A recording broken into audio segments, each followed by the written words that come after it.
Karena bagi saya akhlak yang paling utama, bukanlah pendidikan, bukanlah kekayaan dan sebagainya. Assalamualaikum warahmatullahi wabarakatuh. Alhamdulillahi rabbil alamin. Wassalatu wassalamu asrofil anbiya'i wal mursalin wa ala alihi wa sahbihi ajma'in, amma ba'du. Salam bahagia tanpa batas dari saya Nur Samsun Al-Fakir, selaku pengasuh dan pimpinan Padepokan Cakra Lodaya Nusantara, mengucapkan buat sahabat-sahabat semoga selalu dirahmati Allah, semoga selalu dilindungi, dan semoga selalu diberikan rezeki yang halal atau iban yang melimpah ruah. Amin Allahumma amin. Waktu itu sekolahnya di Semarang. Tingkat SLTA, SMP. SMP. SMP. Ya. Saya nggak lulus karena saya berhenti pengen masuk pesantren lah, pengen berhenti dari perjalanan yang tidak ada faedahnya. Jadi sekolah umum ya itu ya? Iya, karena dari dulu pertama kali saya berpikir itu buat apa saya sekolah formal setinggi langit seperti sarjana lah, adik saya sarjana, tapi saya waktu itu berpikir tidak ada manfaatnya saya sekolah, karena akan bermanfaat bagi saya kalau saya itu masuk ke pesantren, karena bagi saya akhlak yang paling utama, bukanlah pendidikan, bukanlah kekayaan dan sebagainya.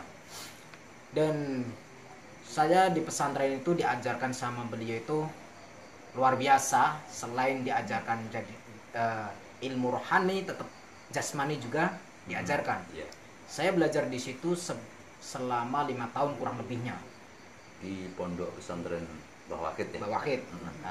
Abah Wahid, saya itu 5 tahun, dan tahun yang pertama saya mendapatkan perintah dari Abah itu untuk riyadoh atau tirakat merawat. Kalau orang santri biasanya tahu merawat. Jadi terus sampai merawat, terus bila rohain, terus puasan Daud puasan Daud itu 1 hari puasa, 1 hari tidak. Nah, saya melakukan puasa merawat selama 5 tahun. Saya melakukan puasa bila rohain selama 3 tahun 3 bulan. Terus saya melakukan puasa Daud 1 tahun. Setelah itu saya diperintahkan sama Abah Abdul Wahid untuk menjalankan tirakat jalan kaki dari Jawa Timur sampai ujung Jawa Barat, balik lagi ke Jawa Timur. Nah, itu perjalanan menempuh 1 tahun lebih, dan di situ ada syaratnya. Syaratnya adalah tidak boleh ngomong sama manusia lebih dari 15 menit. Dan tidak boleh minta-minta kecuali air minum yang ada di sumur masjid atau di kran masjid. Di pancuran kran buat wudhu. Itu harus izin sama takmir atau pengurus masjid atau musola tersebut. Kalau misalkan setiap nafas itu harus istighfar. Kalau setiap langkah kaki itu harus baca solawat Nabi. Setiap ketemu makamnya waliullah harus mampir, maksimal paling banyak itu 3 hari 3 malam harus khatam Al-Quran. Dan setiap ketemu di pesantren-pesantrennya kiai-kiai ulama-ulama sepuh harus mampir silaturahim dan minta tetesan berkah doanya. Ya, dan di situ ujian-ujian saya sangat luar biasa, sampai saya disiram pakai air kencing. Mungkin barangkali kalau ada orang tersebut yang ingat menyiram air kencing, orang tersebut adalah supir. Mohon maaf, supirnya itu adalah supir kontainer.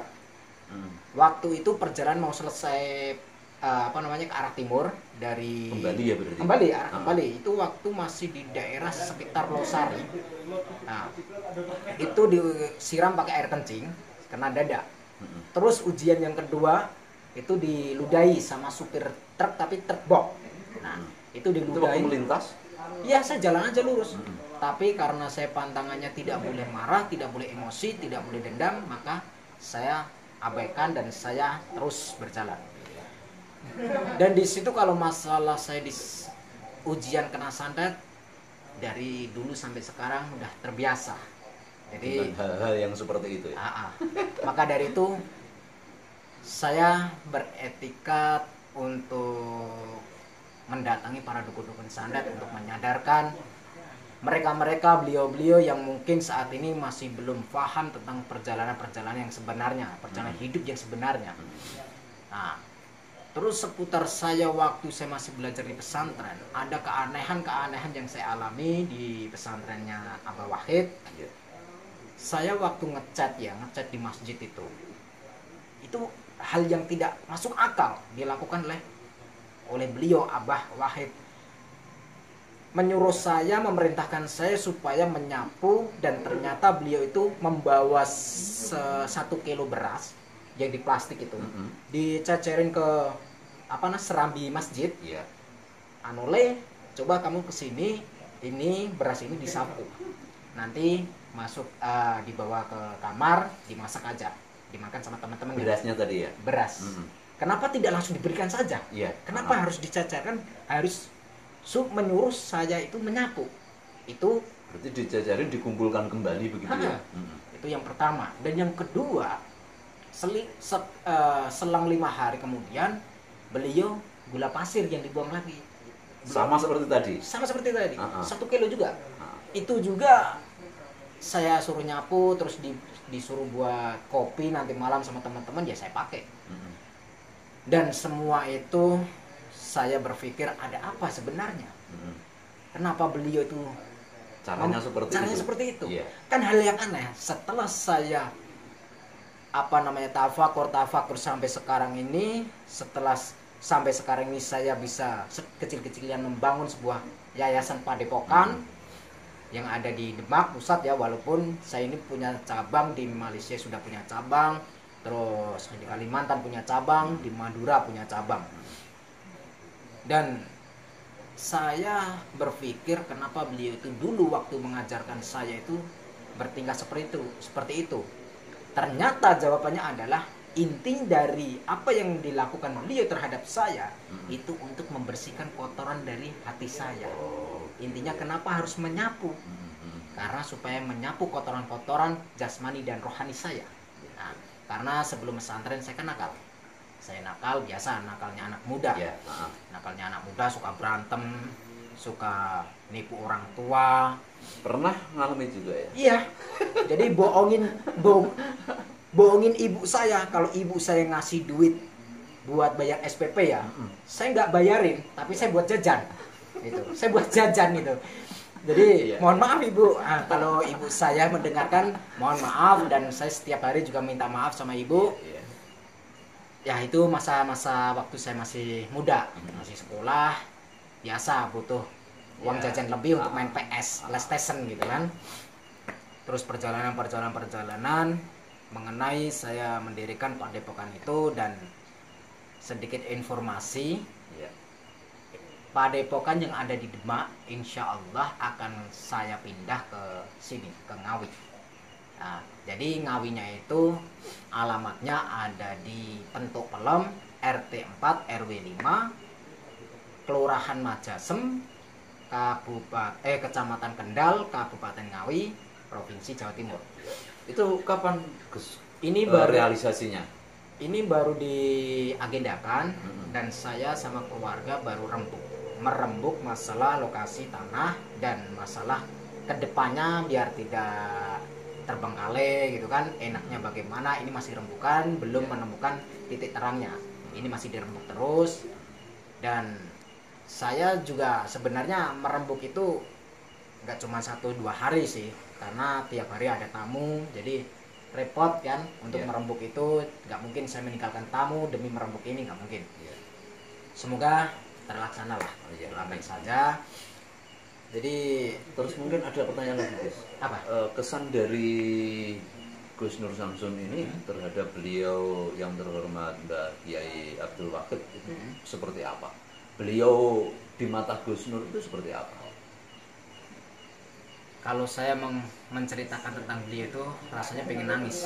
Jadi saya dari kecil tidak pernah, sampai sekarang saya tidak pernah tinggal sama kedua orang tua.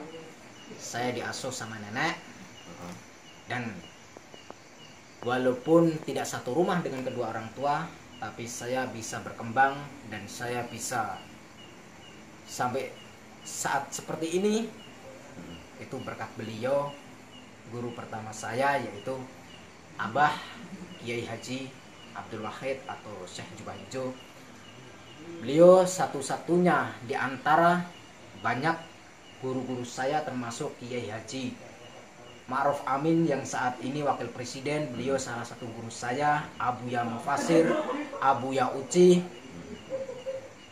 Abah Syar'i Banten, itu semua ulama-ulama Banten, dan almarhum Abuya Fuad dan Banyak sekali ya. Abuya Murtado, banyak sekali, dan Abah Lutfi dan almarhum Abah Maimun Zuber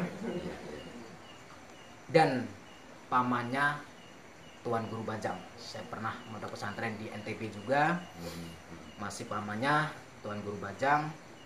Inti terkesan guru pertama kali saya adalah Abah Wahid. Saya merinding. Saya menahan nangis karena tangisan bahagia. Berkat beliaulah saya bisa seperti saat ini, yang mungkin sahabat-sahabat pernah melihat saya di YouTube saya, channel saya Gus Nur Samsun, yang banyak orang menganggap saat ini video sedang viral ya. Sedang viral. Ya, berkat beliau, intinya berkat beliau. Tidak ada kata-kata selain alhamdulillah saya menemukan guru, sosok orang tua bagi saya. Terus Gus, apa itu namanya, dari pengalaman waktu di pondok pesantrennya Mbah Wahid itu, kesan di wilayah Panean sini itu yang mungkin apa ya, masih melekat itu apa? Yang masih melekat tempat-tempatnya? Iya, tempat-tempatnya sumber 7 air Jabung.